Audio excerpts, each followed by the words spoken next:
Now, keep in mind, I did say like a mini Headhunter effect. It's not going to be, the same exact as a Headhunter. You're not going to be getting like infinite amounts of buffs every single map. It's closer to, if you're like, hey mom, can we have Headhunter? And she's like, nah, we got Headhunter at home. But that being said, the effects are still insanely powerful. And if you don't know what we're talking about, we are talking about shrine nodes. You know that League Domination League that came out like 8 years ago, where you got like just a little nice ice shrine in your map that makes you do a little ice nova every couple seconds, and that's pretty much all that you know about it, and maybe an acceleration shrine sometimes.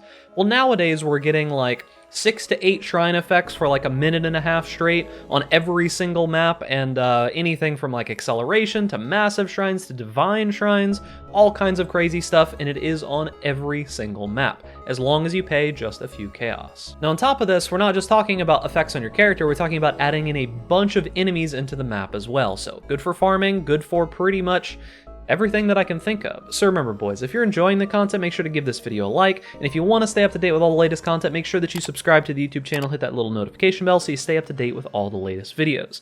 Without further ado, let's get into the video. Now, as I said, we are talking about the shrine nodes on the Atlas tree. There are a few different sections of them. There are 3, and we're going to start with the first one down here at the bottom. The first one is Supplication. This just guarantees you at least 1 shrine on your map. When something says an additional, it means that it is always adding 1 to however many shrines you roll on the map. If your map has 0, this means that you will have 1. If your map has 5 shrines, this means that you will have 6. These other small nodes are also giving us increased duration of shrine effects, 75% increased duration of these shrines.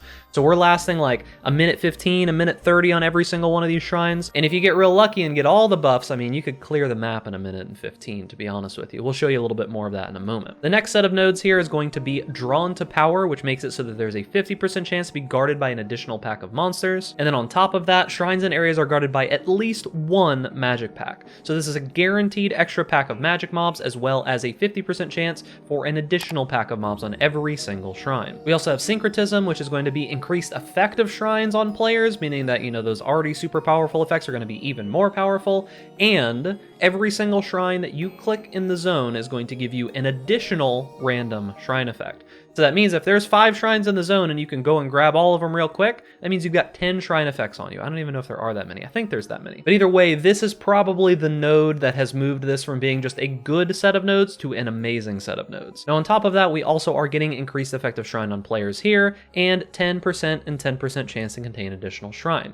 And then we've got the last section here, which is going to be All That Glitters. This is a 10% chance for shrines in the area to be a Covetous Shrine. Now, the way that the Covetous Shrine works is that it makes it so that you grant additional quantity and rarity to your character while you have this effect on you. However, it does make you take extra damage. I would say that if you don't want to spend the points in all of these nodes, this is probably the one that you drop. However, I do really like quantity. And on top of that, 30% chance to contain an additional shrine is also pretty nice. You might as well get the last node. Now, all of these combined are going to make for a situation where we can get some pretty powerful effects out of these when we go into maps. Now, you might be thinking, but Big Ducks, it's only like 1 guaranteed shrine, and you only get maybe like a 60% chance to get another one. Well, that's not exactly the case. So we'll grab a random map here. Oh, I have a cemetery in my inventory. We're gonna hit it with an alchemy orb, more monster life, steals power, frenzy, and endurance charges. Ooh, buffs on players expire 70% faster. Not that one.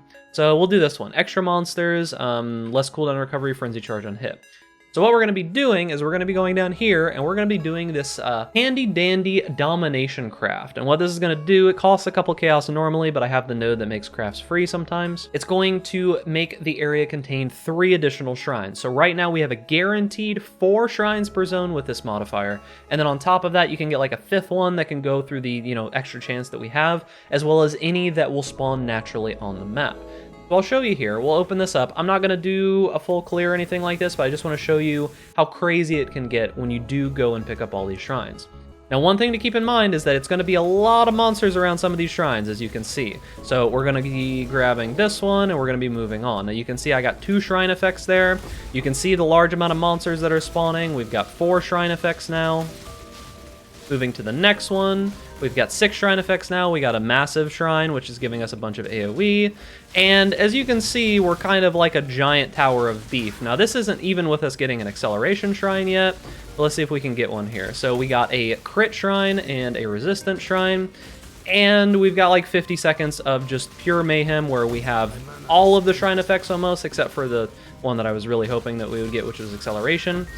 But you kind of get the idea. This is going to be every single map now. Oh, we have another one. Oh, there's the acceleration shrine. I can't even click it. All right, so now we have pretty much every single shrine effect in the game, and we are a giant mountain of beef that moves super fast, crits all the time, and is super tanky. And this is every map, is kind of how this feels. So if you are putting domination on your map, not only are you getting those huge amounts of monsters that are spawning, you could see how many enemies were on every single shrine, right? On top of that, this is what your playstyle is going to be now. If you've ever wanted to kind of experience how a Headhunter feels most of the time, this is most of it, if I'm being honest with you. So it's a super, super, super powerful set of nodes, and it lasts for most of the map. I mean, we've still got 40 seconds on some of our shrines that we found towards the end, and we're mostly done with clearing. We're not completely done, but we are mostly done. And these essence mobs can get super tanky, can't they? All right, and there you go. That's the essence mobs down. We can go fight the boss now. I swear that some of the most dangerous nodes in the entire game, or some of the most dangerous enemies in the entire game, are actually just those essence mobs. Now, if I could actually, like, cast my ability, that would be good, but I completely messed it up there. But that's the idea. So, a ton of very, very, very powerful modifiers can go on your character. Anything from just making your character pretty much immune to damage, making you move, cast, attack super insanely fast, huge AoE, all kinds of crazy stuff can happen with these shrines.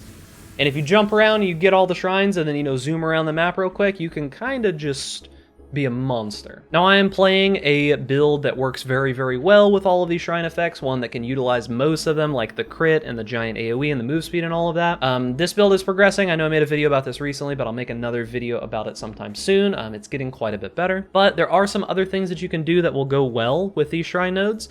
I'll make a video talking about my actual full Atlas strategy another time, but the idea here is that this is relatively close to what I was already talking about in the previous video I made towards the beginning of the league, saying like, hey, these are the nodes that I think that you should be taking.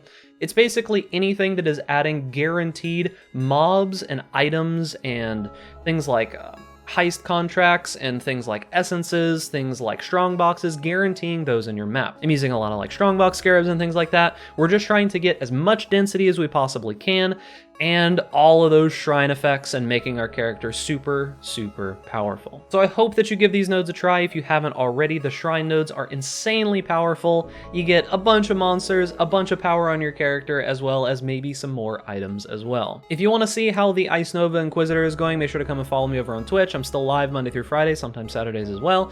But beyond that, make sure that if you're enjoying the content, you give this video a like, subscribe to the YouTube channel, hit the little notification bell to stay up to date with all the latest videos, and stay safe out there in Array Class. And I'll see you guys in the next video.